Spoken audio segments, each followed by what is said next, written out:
Hi, I'm Jesse with Canine Perspective in Chicago, Illinois, and these are my top 5 most frequently asked questions about puppy training.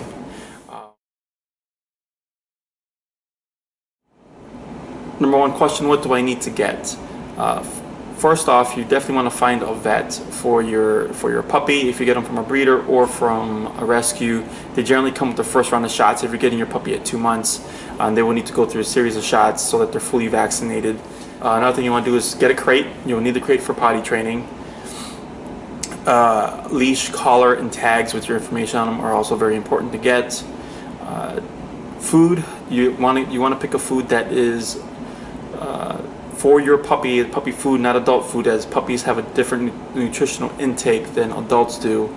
And some brands that I like and I've used and fed my dogs in the past are Blue Buffalo, Taste of the Wild, and my dogs are currently on Earthborn Holistic and Honest Kitchen. So I do a mix of the dehydrated food and water with the kibbled food, and they like it a lot. So definitely want to get something specifically for puppies. Other than that, I think that's pretty much everything you'll need. Don't get potty pads, because potty pads, I actually don't recommend them, especially when doing potty training.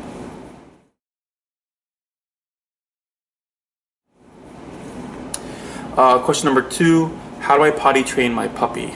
It takes scheduling and consistency.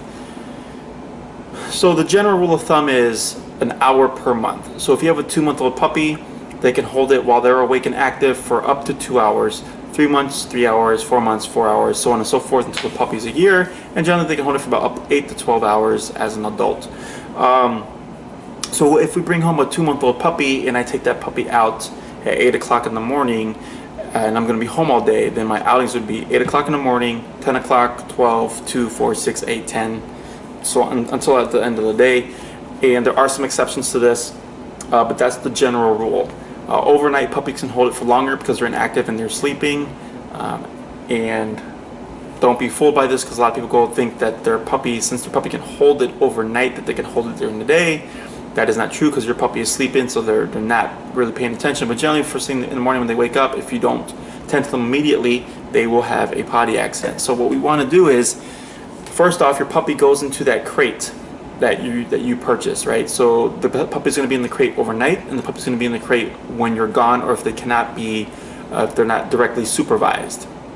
Dogs are naturally denning animals, so this isn't a negative.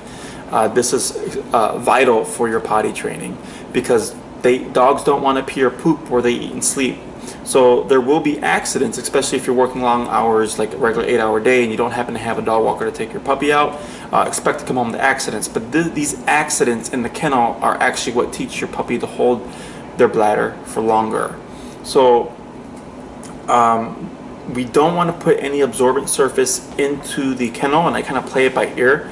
So if I have a 2-month-old puppy and they have to be in a kennel that's just big enough where they can go in, turn around, and lay down. So for larger breed dogs, like a Doberman Pinscher puppy or like a Pit Bull puppy, if you're getting them at 2 months, obviously they're going to grow into a much bigger dog. So you can buy a kennel for their future size, but what you want to do is take the partition that most kennels come with and section off a bulk of the unused space, and then you can put something behind it, because some puppies do, like through movement or playing or even pushing, will knock down that partition. So it just helps us to reinforce it, and leaving just enough space for that puppy to go in, turn around, and lay down.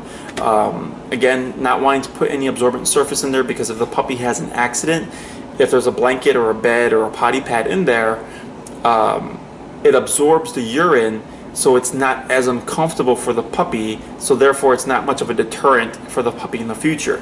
So if the puppy has an accident and they pee, and they have to sit there next to the pee, and if they're very clean, you'll come home and the puppy will be crying, they'll be like in the corner. That's actually what deters the puppy in the future from having an accident again.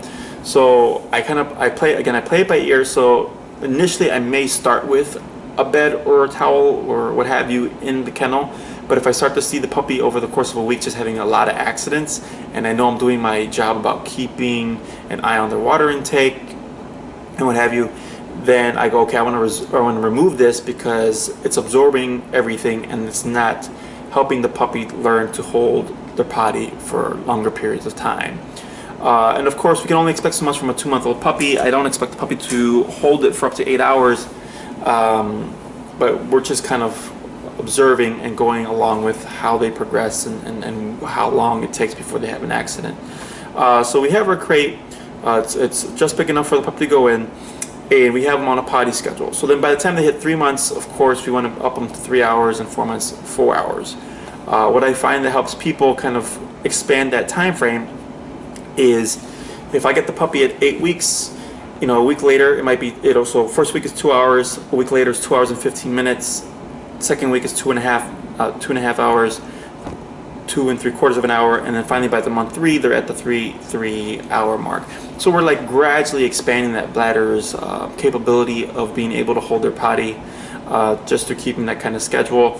The exceptions to this would be if I feed my puppy or give them water or see them drink a lot of water. The general rule of thumb is about 15 to 30 minutes after your dog eats or drinks water that they'll have to run out for a potty break.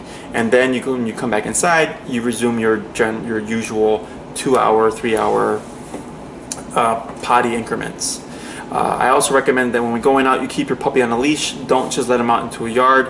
Take your puppy on a leash, go out to and revisit a spot that your puppy has used before, because the scent will bring out a natural instinct to remark or to just revisit that spot again. So they'll be more inclined to go. Also, you don't want to keep walking around. I usually just walk out the puppy. I stand still for about 5 to 10 minutes, let the puppy walk around. Eventually, initially they may be distracted, but eventually they get bored of like just walking around and sniffing what's around you because there's no motion. And then they'll remember like, oh yeah, I have to use the restroom. If we keep walking, a lot of puppies tend to keep smelling everything and like running around and stuff. And then people go like, I took my dog out for a 15-minute walk, they never pottied, so I bring them back inside, and next you know there's a potty mistake. And that's why the dog's too distracted through the environmental stimulus that they don't remember that they have to use the restroom. So I always like to go out, hold on to the leash, give them the radius around me, but anchor myself and not let them not move anywhere until I've seen them pee and poop, depending on what time of day it is. And then after they've gone, of course, I reward them with a treat, and then I can do my walk. So if I take the puppy on a 15-minute walk and I come back, I want to make another stop, wait for a few minutes to see if they have to go again, because generally all the motion gives them the inclination to use the bathroom. Let me think.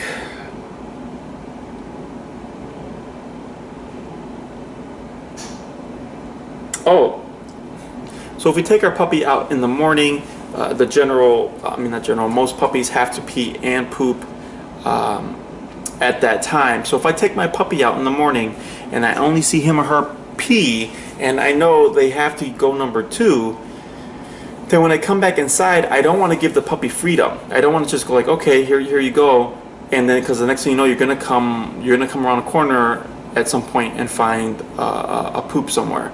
So what I do is, if I take the dog out in the morning and they only pee, and I know they generally have to go number 2 in the morning, I will put that puppy back in the kennel.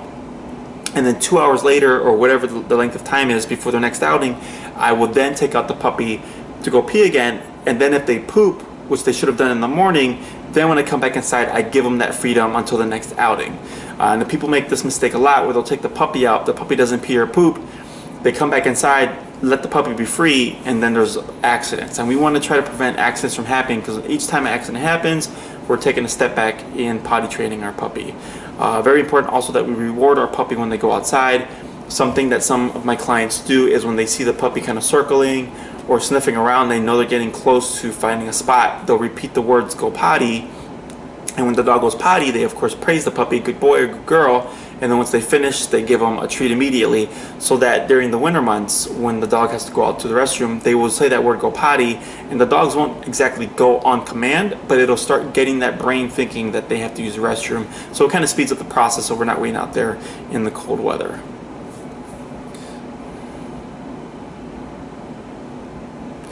That's pretty much it for potty training. It's pretty straightforward. Keep a schedule, utilize your kennel, and make sure to reward your puppy when they go outside. And as long as you do those 3 things, your puppy should go on a regular potty schedule. And for most people, it's 3 times a day.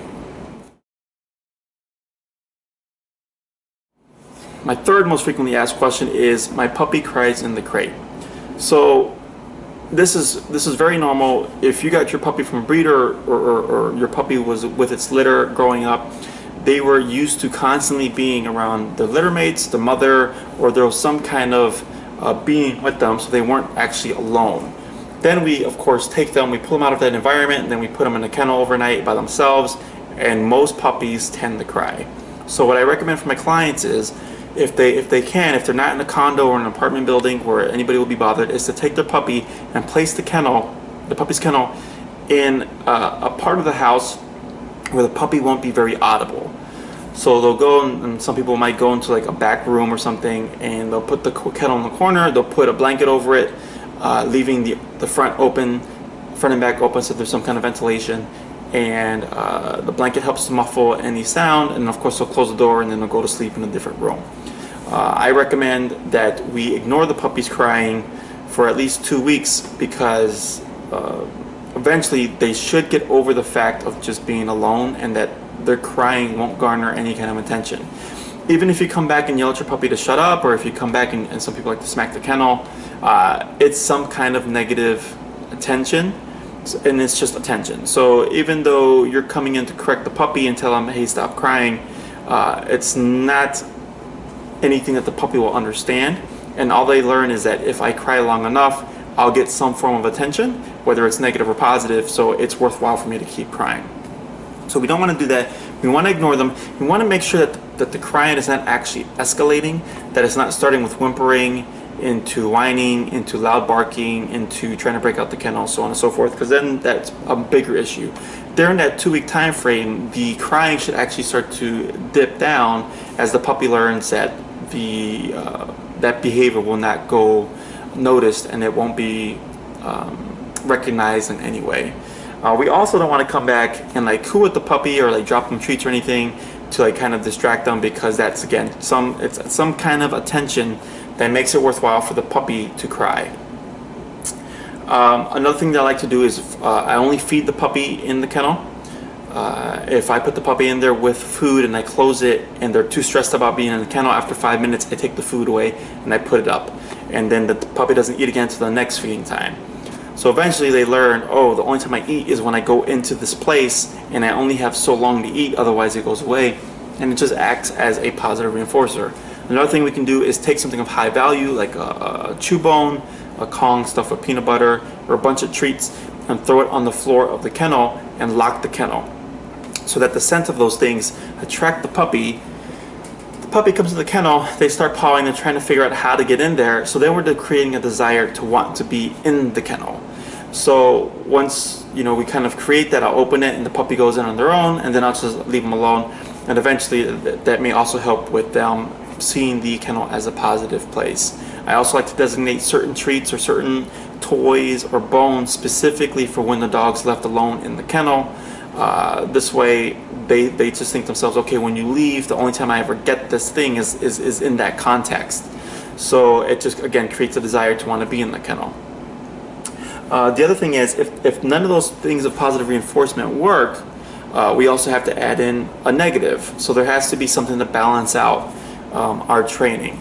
And one of the key things that I see a lot is that when people put the puppy in the kennel, there tends to be either a lack of desire to go in the kennel, meaning the dog will be resistant, and they'll put the brakes on when the people try to pull them in, and they'll just go like this with the paws, and then the people try to pull the dog in with their collar, and they throw the dog in because, of course, we're physically stronger, so we can manage to put them in there.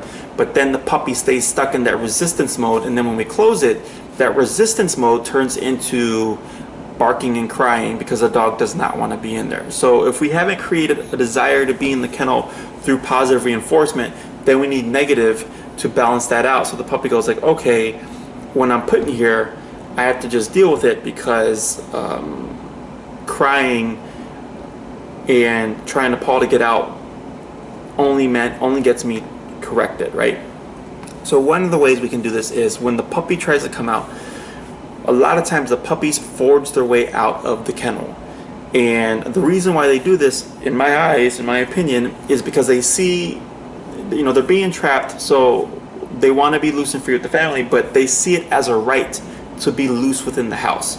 And it isn't a right, it's actually a privilege to be loose. You know, I tell all my clients, you pay for the food, you pay for the vet bills, you put the roof over the dog's head, you buy them toys and you do all this stuff. So we can make whatever rules that we want in exchange for this, right? As long as it's within reason. So if my puppy thinks it's their right to go out of the kennel and they barge out, that's where a lot of the barking and the howling comes from. So what I do is when I go to open the kennel, I open it very slowly until the puppy tries to squeeze through, and then their head will come through, and when the head comes through, I'll start to apply pressure and close the gate on the dog's neck. And I'm gradually squeezing and putting pressure until eventually the puppy starts to flush back, and then I release pressure and the puppy will run back to the kennel. And what I've simply told them is, you're not allowed outside of this kennel until I've given you permission. And if you try to go through prematurely or uninvited, there is a correction for it, right? And then of course we're using physical because dogs are physical animals, right? So I'm using that gate to create some kind of discomfort to deter the puppy from thinking about actually going outside the kennel. And once we start to eliminate that option of like, oh, I can burst out of here or I can get out of here by doing this behavior, the barking and the howling goes away because it's no longer an option for them unless I give them the permission to come out. Another option is if you're a fan of Cesar Milan and you know we do the kennel door and the puppy holds back and then they try to sneak through, is I'll use the Cesar touch to the chest or anywhere that I can reach to physically correct the dog myself to tell them you're not allowed out even when I open this gate. So if I put a dog in the kennel and I don't close the gate, they should not leave that kennel for hours until I come back and I say, okay, you have permission now. Same thing when I open the kennel, it should have no bearing on the dog's mind. It should have no meaning. It shouldn't mean, oh, when you see me open this kennel, you can just barge on out, because that's where the barking and the howling comes from. So once I've opened the kennel door and the puppies learn, like, okay, it doesn't matter when you open the door because it doesn't mean I can come out. It's not a guarantee. Again, all those behaviors go away because the dog goes, I know my freedom is based on your terms. And then so we get both a balance of positive reinforcement using, you know, feeding time, treats, creating desire to be in the kennel, and reserving certain rewards for when they're in the kennel while we're away. And of course, balancing that out with negative so that we correct the dog so they don't just barge out uninvited. And we can do that using the kennel gate or through physically correcting them ourselves using the Cesar touch.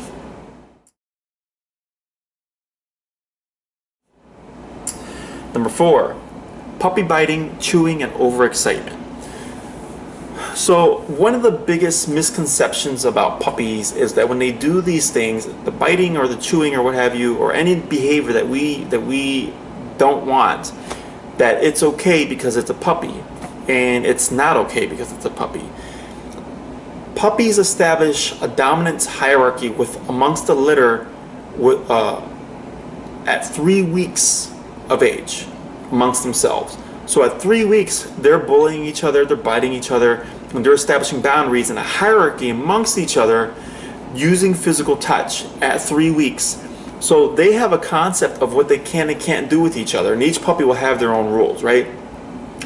And then we take that puppy at 8 weeks, and then we put them in a home with a family that doesn't reinforce physical touch or boundaries amongst the puppies, and then that's how we start to get behavior issues, because the puppy goes from structure and a dominance hierarchy within their litter into this home where everybody thinks it's a cute puppy and just disregards everything as being puppy behavior, right? And I come across this so much. So if I have a puppy and they're biting me and I don't want that, then we need to do what the mother would do, right? So if I bring a puppy home to my 3 dogs and that puppy tries to play or mounts one of my dogs to initiate play, and my dogs decide we're not in the mood, they will bite the puppy. They're not biting to harm, they're not biting with the intent to kill, but they're biting to correct the puppy and say, you don't do that to me, I'm resting, we're not in an active, playful state at the moment, right? So then the puppy goes, okay, when I see you laying down, I can't approach you because that's your boundary, and if the puppy respects that boundary, they won't initiate that again. They'll learn from that lesson. And some puppies may need more corrections, and other puppies will try to disregard it until my dog provides a firmer correction to get that point across. So They do it amongst themselves. It's completely natural. So if I have a puppy that's biting my hand, I'm going to go back to like what I said about the crate and utilizing the Cesar Millan method. Is I'm going to give the puppy a firm touch to the soft spot between the ribs and the butt as a correction. So, and it has to be during the act itself. Like I can't let the puppy bite me, then when they finish, do the correction. It has to be while the puppy is biting my hand. So generally what I'll do is I'll start to pet the puppy, and of course they get overstimulated, they get excited, and they play with their mouths, and they start to mouth me, and immediately as soon as that puppy's mouth touches my hand, I'm doing the Cesar touch to the side of them, saying, I don't want that. You need to respect my body. You need to respect my body, and you're not allowed to put your teeth on me, right? Even when I'm playing with you. And the puppies will learn this through repetition. Same thing with chewing. If I see the puppy running around with one of my socks, I don't want to take the sock away from the puppy because they're just going to pull it and then you're going to create a game. I need the puppy to surrender that object. So while they have that object in their mouth, I will come in and give them a poke a la Cesar Millan to say, you don't touch that. And eventually the puppy goes, anything with this scent, with your scent or whoever else's scent, I cannot touch because I will be corrected. I understand that that belongs to you, and they will learn this. I have puppies that come with me, or my dogs were puppies, and I was raising them. They respected my things because they had my scent, and I was the one directly correcting them for trying to run around or like to take my, or trying to run around with my stuff. And I could have my socks out, I could have my shoes out, and they wouldn't touch it because they knew it belonged to me, and if they did touch it, they would be corrected. Same thing with overexcitement. So a lot of the times what people say is puppy behavior, or like, oh, my puppy has a lot of energy, it's not that your puppy has a lot of energy. It's that your puppy doesn't have formal discipline. So the example I give to people is first day of school or before every day of school, if we have a bunch of kids and the bell has not rung yet, you know, they're talking to each other, they're playing around, they're shuffling, they're not in their assigned seats. But as soon as the bell rings, if they respect the teacher, everybody's going to quiet down and they're going to go to their assigned seats, and all that nonsense is going to stop. Because now the bell represents structure, and it means playtime is over, now it's time to pay attention. Same thing with puppies. If we give the puppies no structure, or when we don't tell them no for certain things, everything in their mind is an option. They're like, I can take your socks, I can take your shoes, I can jump on you, I can bark at you, I can do this, I can do that. So then the puppy's constantly overstimulated because no one ever told them, no, you can't do this, you can't do that, you can't do this isn't allowed, you respect this boundary. So then since there's no rules, the puppies get overstimulated and they're constantly in an active state, which leads to a lot of behavior problems. And what comes across as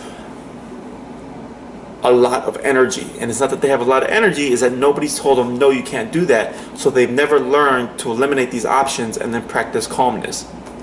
Anytime I come into people's homes, first class is generally how to correct the puppy and stop certain behaviors. And between class 1 and class 2, if the people really practice what I teach them, the puppy is, by the next class, they're like, man, Jesse, I've never had a puppy so calm, even for a 2-month-old puppy. I was like, yes, because they understand the concept of what they can and can't do, what's acceptable and what's unacceptable. Because remember, at 3 weeks old, they're establishing with each other what they can and can't do. So one puppy might go like, hey, when I'm eating, you need to respect my space. Or another puppy might go like, you know what, you can't jump on me because I'm older than you, or what have you, or I'm bigger than you. And they're using nipping and bullying to establish these boundaries. So once we get over that psychological hump of correcting our puppies, so many behavior problems go out the way, from separation and anxiety to barking in the kennel and howling to overexcitement to uncontrollable energy, biting, chewing, lack of respect for boundaries. All these things go away because we're actively telling the puppy we do not want these behaviors. Okay?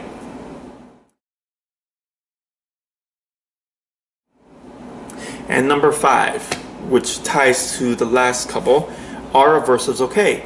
Aversives with puppies are okay. There is kind of like a fear-based period that we have to be careful of, so I generally stay away from prong collars and remote collars for puppies under 6 months, and I will strictly utilize the Cesar touch.